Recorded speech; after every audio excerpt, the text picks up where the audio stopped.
I'm good. I'm so glad the holidays are over. I'm in a much better mood, a much better space. I'm just glad it's done. You seem really in a great mood. I'm just glad. I don't like the holidays. When they're done, I feel fabulous. Yeah, we could tell you didn't like the holidays. I don't like them, so I was in a grumpy mood.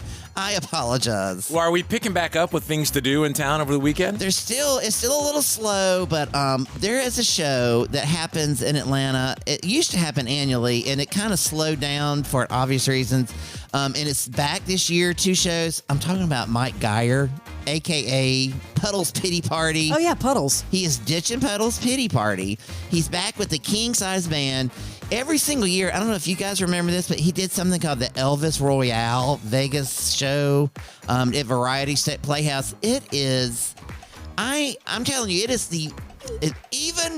even with Barnes going with Cowboy Mouth, it is the best live stage show I have ever seen in my entire life. So he's doing that with his band King Sized? King Size, yeah, and Leslie, it's all Vegas music. Like Elvis, and they have dancing girls, they have little people, they have lesbians, they have.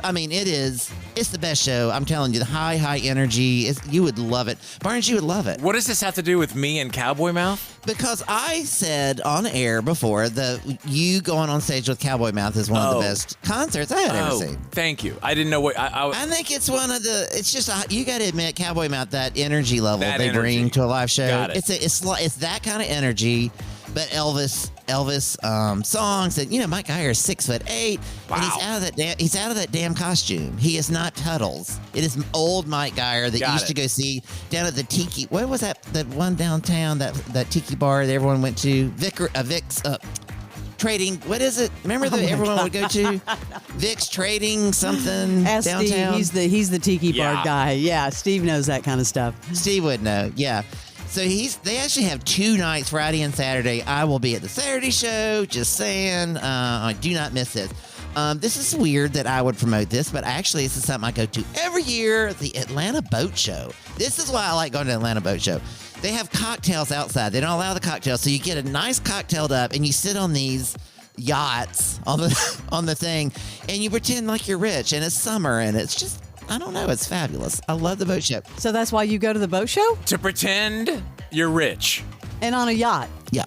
That's interesting. Well, that's kind of a good idea. You get some drinks, you go in and get all your Instagram photos. You just make sure that the boat is not with a bunch of other boats, so it looks like you're just with your boat. You could do a fake background of the ocean, Barnes. Yeah. They do have those, Leslie. They have those when you're on the and these ready for you to post that. Yeah, they do. And these yachts, oh my God, I'll just tell you one thing, do not use the bathroom. They're not connected. Just FYI, do not make a mistake and use the bathrooms. Fabulous boats. Anyway, this is something I love to do. Do you go to the RV show also? Like to go live I love that RV show. So I love that RV show. You live out all your fantasies. Okay, I got it. Yes. So they have a double-decker RV now? So the top raises up, and it's 2 stories. Those are badass. They're the best, man. Anyway, there is. I know I'm so redneck. I haven't seen you get excited for something popping up like that in, weeks. I know, right? So there is a new Broadway show coming. Don't turn it off yet, Barnes. It is called. Do not. I know your eyes are starting to roll in the back of your head. It is called At Juliet. It's at the Fox. It's now through the end of the month, and it is written by the award-winning writer from Schitt's Creek. His name is David West Reed. Funny. So they've taken Romeo and Juliet, and they've done a comedy, and they've used like Nirvana music is going to be in it. They're having something from Metallica. And so the premise is, what if Juliet did not drink the poison after Romeo did, and she stayed around and she had a good life? Oh. It's a good premise. Yeah. And it's rock and roll. And the girl that's doing it this is only her second gig. She's like 18, real powerful voice. What I saw online, it looks pretty good. So at the Fox through the end of the month. Here's my Butch moment. State Farm is hosting the Atlanta Hawks and the Houston Rockets, sweetie. Down at the farm. That's basketball, sweetie. You remember how last week I talked about cover bands and Mad Like Studio? And so I did learn a lesson. Not all cover bands are equal. Just saying. It was a Great point. Three of the four were great. 3 of the 4. The last one, not so great. Yeah, one of them was not good. But there is another one. This band, someone actually sent me and said, you've got to go see this band. They are called Smells Like Nirvana. They're a Nirvana cover band. I swear to God, the guy sounds and looks like Kurt Cobain. Not just sounds like him, he looks like him. It is really almost creepy. They all pick the best names, though. That's a good one. Smells Like Nirvana for a cover band, yeah. Smells Like Nirvana. They're at Vinyl on Saturday. This is the last thing for me, but it is really good. I don't know how you feel about Sarah Silverman. We were just talking about Nikki Glaser, but Sarah Silverman, she's kind of cute. Where would you put her, Barnes, in the list of female comedians? I do find her cute. Are we judging on cuteness or on funny? Yeah, what are we judging on? Like, she's a comedian. We should be judging on her craft. I think her, so let's totally misogynistically horrible scale. And female comedians, I will say, as a comedian, there is a horrible myth that women are not funny. Absolutely not true. Absolutely not true. But it is a myth that male comedians say about women. Horrible.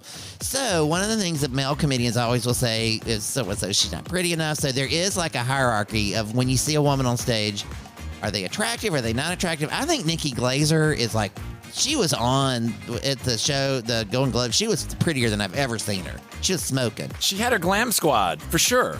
She's funny, though. She looked great. Some people say Sarah Silverman is prettier than she is. I don't know. They're very different.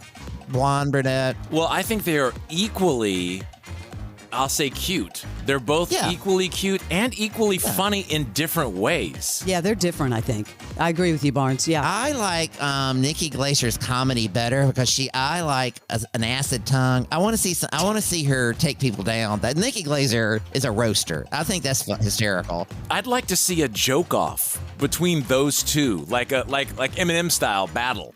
A comedian battle. They would be the best. Are you kidding me? That would be awesome. Man, I would go. I mean, after seeing Nikki on that Tom Brady roast, wow. I know, but Sarah Silverman can even get a little dirtier. She's mean, Maybe. too. Mm-hmm. Sarah Silverman is mean. She's mean. But Nikki Glaser can get mean. You heard the jokes in the last segment that got cut. Mm-hmm. She can go there. She didn't care. So Sarah Silverman dated...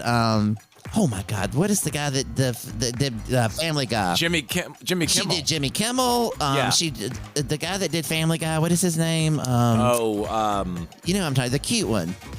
Seth. I'm so glad you're forgetting. What's his name? Yes, McFarlane. McFarlane. Okay. Yeah. So she's dated like big names, and then what she does, she is totally Taylor Swift. She gets on stage and she ruins them. I mean, she made fun of Jimmy Kimmel's penis on stage, the size of his penis. I mean, she's brutal. Well, that's nice. She does have no filters. Are we talking about this because she's coming? I'm sorry. Well, yes, as a matter of fact, she is. Oh. Why did we get on this topic? She's going to be at Cobb. I'm sorry. She's going to be at Cobb Energy Center. Oh. I mean, pretty big space on Sunday night. Here's another thing. 30 years ago, somebody that liberal going to Cobb County would have been a protest. Now look at us. 30 years later. I would go to that. I would go because in concert, live, she is going to be even more harsh. She's going to be brutal. She's a brutal. The thing is that people think she's real cute and sweet and everything, but she's fabulous. And I totally would see a joke off with her. And they need to get that going. Wait, but Queen, when are we going to see you on stage again? Come on. So, like I said, I ruined a booking, but I do have a potential coming up for a festival. I will let you know. I have applied to be in a festival in Atlanta, so we'll see if I get it. I saw you on a podcast again, a video podcast. Oh, did you like it? No, because you don't promote the show. You don't promote where you... I do promote the show. No. She says, Queen from 99X. You need to get into, on Thursdays, I'm on the Morning X. Well, they cut all that. I said so much about you and Leslie, and they cut it. It was on the cutting room floor. Oh, enough of that. Okay, right. I'm glad. I'm going to go check the archives and make sure you're not pulling She us. wants you on the show, by the way. Let's go. All right, Queen. Thank you. Thanks, Queen. See you guys. Welcome home. We've been back for over a week, Queen. I don't know. He's happy the holidays are over, Barnes. I'm so happy the holidays are over. Oh, my God. Bravo TV star Lala Kent holds nothing back on the Give Them Lala podcast. No, I have a very short fuse. Get to know the TV personality. I don't need to watch the show because I get the real life version. From relationships and motherhood. Let me tell you something about breastfeeding. To business and beyond. You are scared of failure, so it prevents you from trying. This is where we implement a big set of ovaries, and then we obsess. Follow and listen on your favorite platform.